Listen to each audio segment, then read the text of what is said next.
এবং এটি আসলে যে ডেভিল হান্টের যে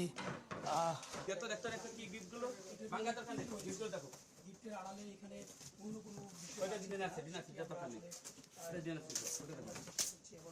সেটি দেখার জন্য মূলত সেনাবাহিনীর সদস্যরা চেষ্টা করছেন তাদেরকে কেউ ওই পাশে বস্তি থেকে যে মাদক সেই মাদকের যে বিষয়টি সেটি কিন্তু উদ্ধার করা হয়েছে। ওদিকে আরো রুম আছে, আমরা একটু আরেকটা ইয়েতে যাচ্ছি। এখানকার আসলে প্রত্যেকটি রুম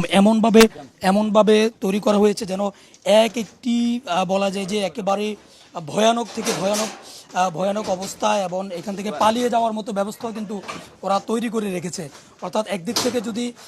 থেকে যদি ওদেরকে অভিযান করা হয় এবং অন্য দিক দিয়ে বের হয়ে যাওয়ার যে পথ সেটিও কিন্তু তারা আসলে তৈরি করে রেখেছে, এবং প্রত্যেকটি রুম থেকে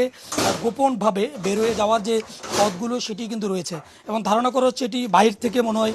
লক করে দেওয়া হয়েছে। এখান দিয়ে এটি দেখলে বোঝা যায় যে এখান দিয়ে বের হওয়ার রাস্তা, কিন্তু এটা বের হয়ে বাইরে থেকে এটি বন্ধ করে দিয়ে তারা পালিয়েছে এমনটি কিন্তু ধারণা করা হচ্ছে। এবং দেখতে পাচ্ছেন যে সেনাবাহিনী সদস্যরা এটি ভেঙে আসলে ওই পাশের যে রুমগুলো আছে সেই রুমগুলোতে কেউ পালিয়ে রয়েছে কিনা, পলাতক আছে কিনা, এবং পাশাপাশি ওখানে কোনো মাদক আছে কিনা, এবং দেশীয় যে অস্ত্রের বিষয়টি আমরা ইতিমধ্যেও দেখিয়েছি যে অনেকগুলো দেশীয় অস্ত্র কিন্তু সেনাবাহিনী উদ্ধার করেছেন সেই দেশীয় অস্ত্র রয়েছে কিনা সেটি কিন্তু দেখার চেষ্টা করছেন। এবং আমি যেমনটি বলছিলাম যে প্রত্যেকটি এক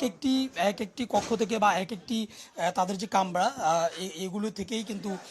আরেকটি জায়গায় যাওয়ার যে রাস্তা সেটিও কিন্তু এরা করে রেখেছে। অর্থাৎ পালিয়ে যাওয়ার মতো যে সমস্ত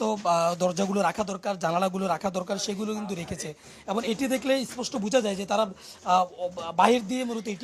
এটি আটকে দিয়েছেন, এবং এটি যে একটা যাতায়াতের পথ বা এখান থেকে যে এরা চলাচল করে সেটি কিন্তু স্পষ্ট বোঝা যাচ্ছে। তো এখন ওই পাশে আসলে ঠিক কী পরিমাণ দেশীয় অস্ত্র কিংবা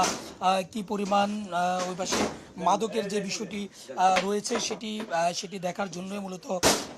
মূলত সেনাবাহিনীর সদস্যরা চেষ্টা করছেন, এবং তাদেরকে কেউ ওই পাশে পলাতক থাকলে তাদেরকেও আটক করার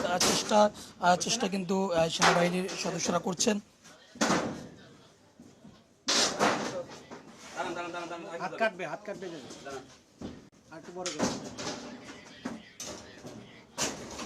আমরা দেখতে পাচ্ছি যে এটি ভেঙে ফেলার জন্য চেষ্টা করছেন, এবং ওই পাশে ঠিক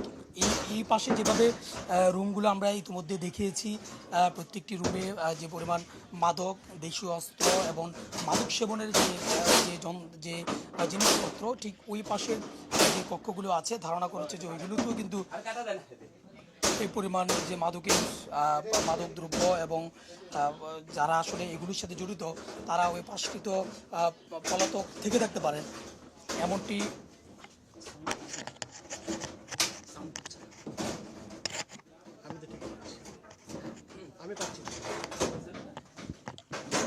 আর সে পরিমাণ ওই পাশকৃত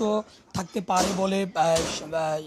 সেনাবাহিনীর ধারণা, এবং এই জন্য মূলত আসলে ওই দিকটাতে অভিযান চালানোর চেষ্টা করছেন। এবং আজকে ঠিক সন্ধ্যার আগ থেকেই বলা যায় যে সেনাবাহিনী পুরো এই এলাকাটিতে অভিযান চালাচ্ছেন, এবং অসংখ্য বলতে আমরা ইতিমধ্যে এখন পর্যন্ত আমরা দেখেছি প্রায় 50 জনের মতো কিন্তু